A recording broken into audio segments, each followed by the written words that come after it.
Okay, I'm going to introduce Eileen Nadelson, Honorable Eileen Nadelson, which I call Judge, and I guess we all should.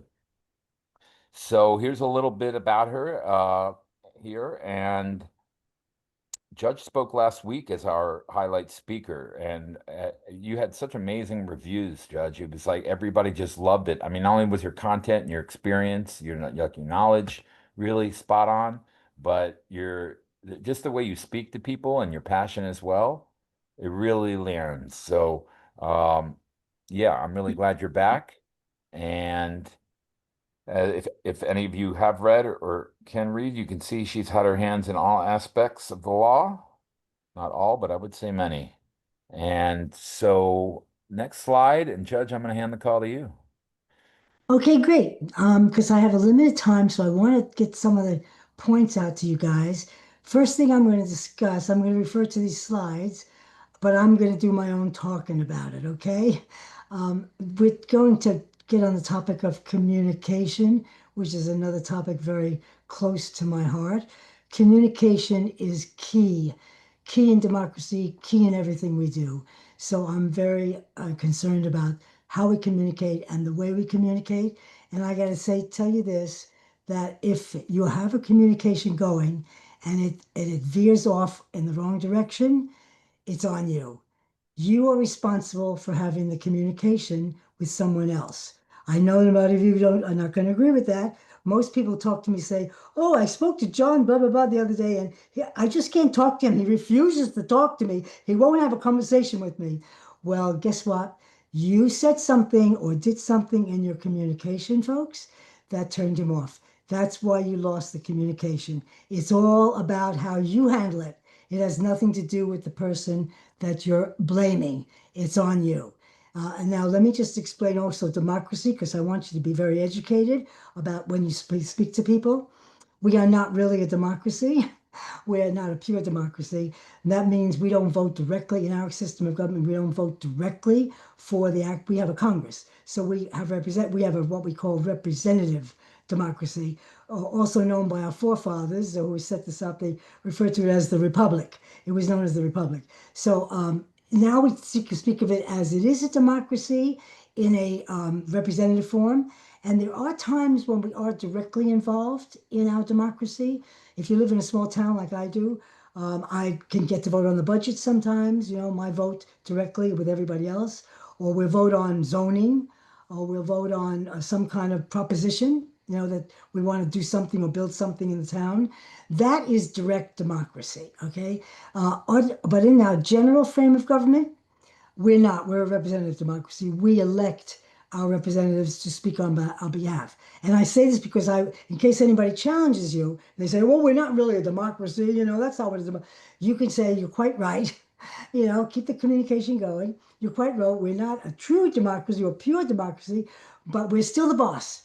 We, the people, are still the boss. We elect the people to speak on our behalf. And if we don't like the way they're speaking on our behalf, we're the ones that have to tell them so. So we still have that important part of our existence in government, which is communication. That's what we're going to be talking about today, is communication. And I will show you how sometimes it works and sometimes it doesn't. We can go to the next slide, please.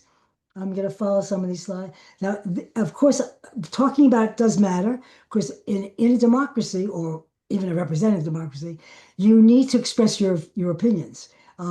It's all about the way we express ourselves. That's what a freedom approach to democracy is. And let's call it a democracy. We know it's representative, but let's call it democracy. That is the point of democracy, is that you express yourself. So we're still the boss. We express ourselves to the Congress. That's still our form of communication. So it is important that we have communication. So let's go to the next one. And I'll show you how we keep it alive. It's not going to be easy. And the reason why it's not easy is because listen up, next thing you should hear. Everything that you say in your communication is an opinion. It is your opinion. It is not the truth. Oh my God, I think I just shook up a lot of people. It's not the truth, folks. It's your opinion. The guy that you're talking to or the woman you're talking to, that's their opinion. And when you have a communication or a conversation with somebody, you don't waste your time with talking to somebody that has the same opinion you do. Like I know if I talk to Josh, we're pretty much going to agree on things. There's no re I don't have any challenge in that. When you speak in democracy, you want to keep the idea of democracy alive.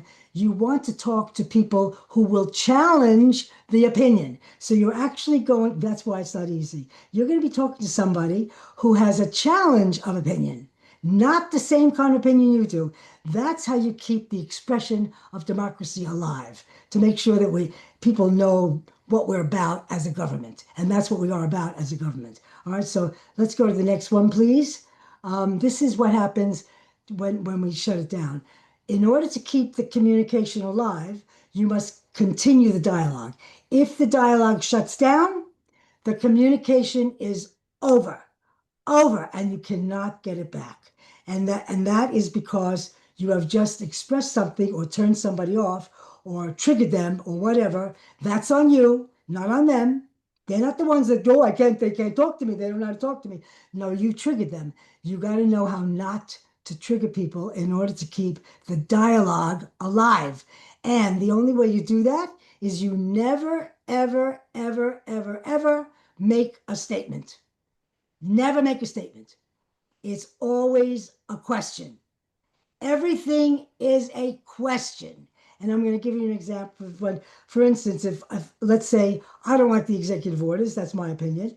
You like the executive orders. So I'm having a conversation with you. That's a challenge of opinion. And you say, I really like what the president's doing with all those executive orders. What you don't say is, are you crazy? He's making a mess of things. That's a statement, and that's your opinion.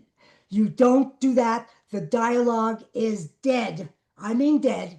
They are no longer talking to you. No longer talking to you, and you can't get it back.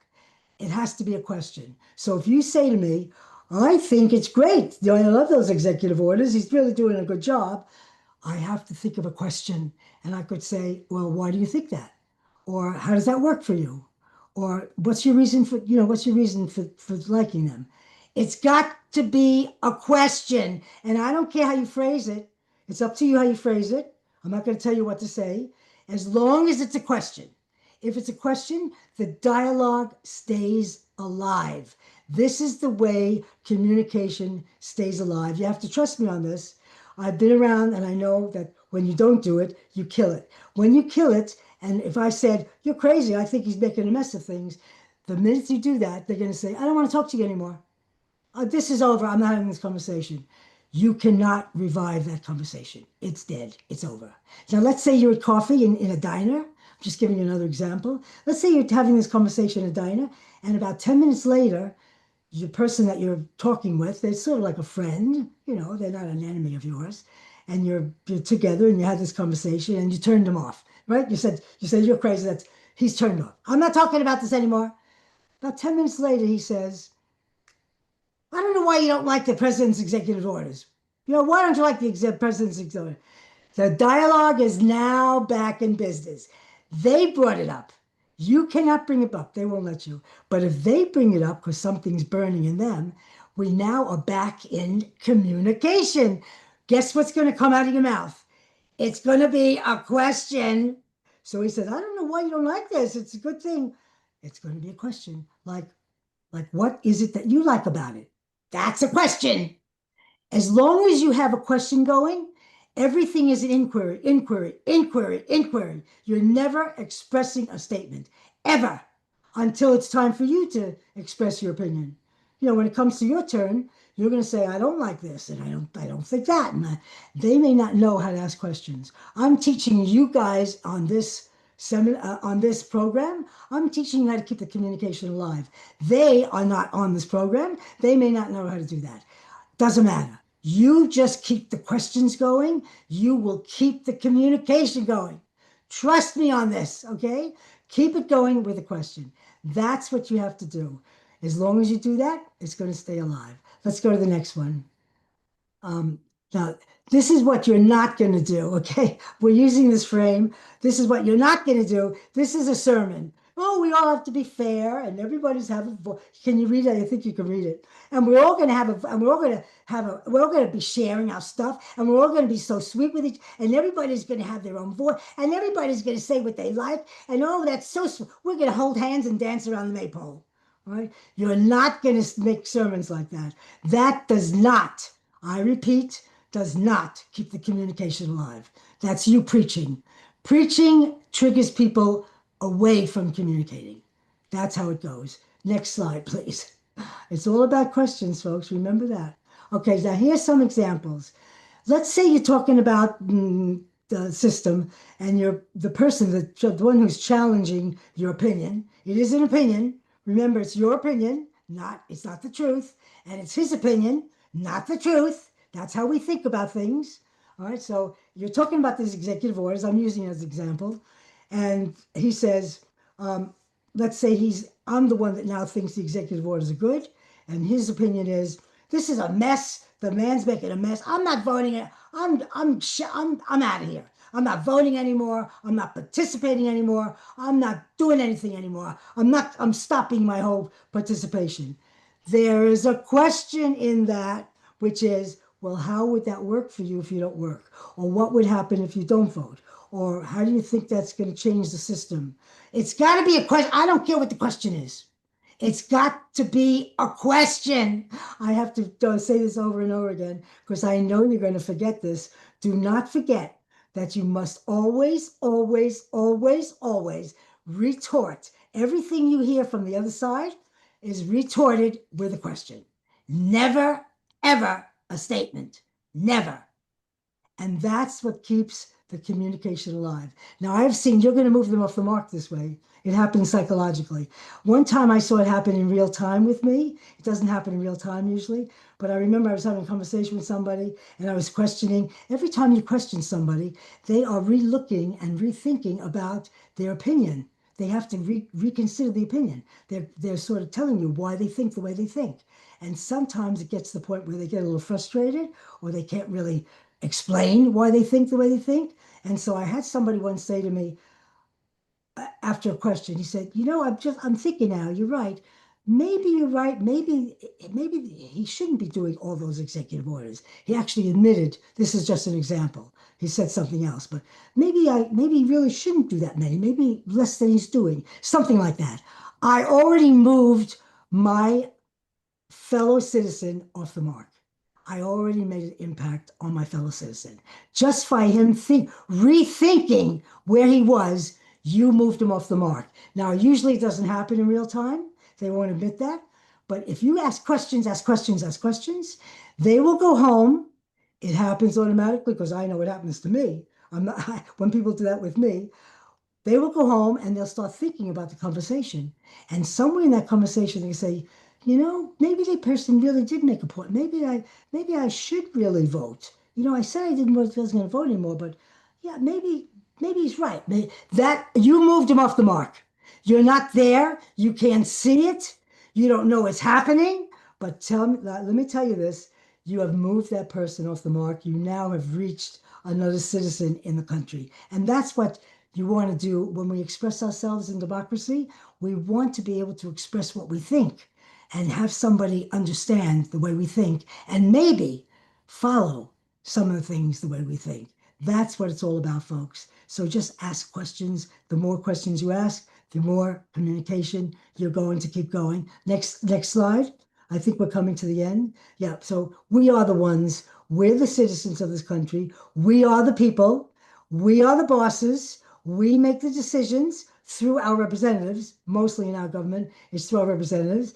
If you're going to make an impact, then talk to somebody. If you're talking to your representative who thinks the way you do, okay, then you may not be making an impact because he thinks the way you do. But you can ask him to talk to Joe Schmo, who doesn't think the way he does. See if he can communicate with him. Tell him what you're saying or what you think, and let him make the communication and see if that will work. You need to talk to the challenge opinion. You're not making any impact on the same person's opinion. You're all in the same group together. So you need to get to the person, right to the other person, right to the other person in New York who may not be in your party, who may not be in your district, maybe, but you can still make some impact on expressing your communication. Why are you doing this? It's a question, even with them. Why do you think this is a better method in our democracy? How does this work for the people to have full freedom of speech when you do that? Ask a question. It's the way you keep the communication alive. That's how you keep the communication alive. And that is pretty much next. I think we're at the end of the point here. Yeah. That's all. That's all I could say. That's who we are. That's what you have to remember. Just remember that it's your opinion, not the truth, and ask a question. And that's the communication that stays alive. That's all I have to say. Is there anything else that you want me to say beyond that, Josh? No, I think you did a great job as always. And for some Okay. reason, I just hear you. When you talk, Judge, I hear you. All right. And Thank you. so, if I'm anybody, very adamant about this. I want us to speak up, but it's the way we speak up that really matters. You can't just blah, blah, blah, blah, blah, blah, blah, blah, blah, blah, blah. That doesn't make a difference. It's got to be with an impact, you know? yeah, and so I do have something to just say in general. I feel like, some of us can contribute more. Some of us want to be active. Some people want to do what they can, but they don't have a whole lot of time, perhaps jobs, family, other responsibilities. Right, right. I think at the very least, we have a responsibility in our democracy as an American citizen to speak to people about our thoughts, our political beliefs, and why they're important to us. And I do believe that's extremely important. So understanding how we can talk, I think most of us, if not all of us, have had conversations like this, of course, some more, some less, but and met a lot of resistance. And in that resistance, it's like, I don't want to ruffle any feathers. Many people don't like adversarial conversations, plus they don't get you anywhere, as Judge just told us. So, reframing the way we speak to people and coming from a place of curiosity and asking questions and really just being provocative and curious, I think is a great way. It doesn't mean that we can't express our own opinions, but it certainly means that we spend a lot of time asking them about theirs and not making them wrong. And that's something I know I struggle with in my personal life, and I have my whole life, and I continue to work on that. So, that's the importance and our responsibility of being a citizen. It's the very least every single one of us can do. Yeah, and I Speak agree out. that I make the same mistakes. I sometimes lose my cool and I start preaching a little bit. That's just with the way we are as human beings. Just remember to bring it back, take it back if you can, or not do it again. It's the only way. That's the only way we learn is by practice, practice, practice. So That's true. All right, thank you so much, Judge. You were excellent, and I want to just again encourage everybody to start speaking out more people, more often, and put aside your previous experiences or your fear or hesitations or challenges, and think about how to reframe your conversation so they go better. And then you might decide you'd like to do it more and more because all of us need to speak out more. So